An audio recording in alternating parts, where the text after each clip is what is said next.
మొదటిగా ఆయన వెలుగు చీకటంతటిని పారదోలుతూ ఉంటుంది, చీకటంతటిని వెలివేస్తూ ఉంటుంది. రెండవదిగా ఏం చేస్తుందంటే, వెలుగు అంటే ఒక సెలబ్రేషన్కి గుర్తు.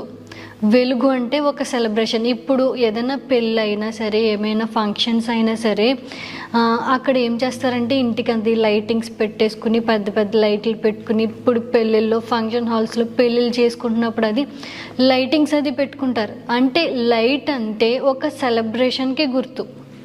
అలాగే దేవుడు ఈ లోకానికి దిగి వచ్చినందుకు లోకమంతా సెలబ్రేట్ చేసుకుంటుంది ఆయన వెలుగుని.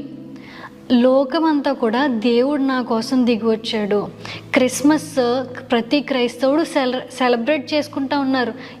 ఏమనంటే దేవుడు నా కోసం దిగి వచ్చాడు ఈ లోకానికి, ఆయన నాకు రక్షణ ఇచ్చాడు, నా కోసం మరణించి తిరిగి లేచాడు, నా కోసం పుట్టాడు, ఎంతో దీన స్థితిలో ఆయన పుట్టాడు నా కోసం. ఆయన వెలుగుని సెలబ్రేషన్గా చేసుకుంటా ఉంది, సెలబ్రేట్ చేస్తూ అనేక మందికి పంచిపెడతా ఉంది. ఈరోజు కూడా దేవుడు చెప్తున్నాడు, నీ జీవితంలో కూడా ఒక సెలబ్రేషన్ అనే ఒక వెలుగుని దేవుడు ఇవ్వబోతా ఉన్నాడు. నీ జీవితంలో కూడా ఒక మంచి సెలబ్రేషన్స్ నువ్వు జరుపుకోబోతా ఉన్నావు.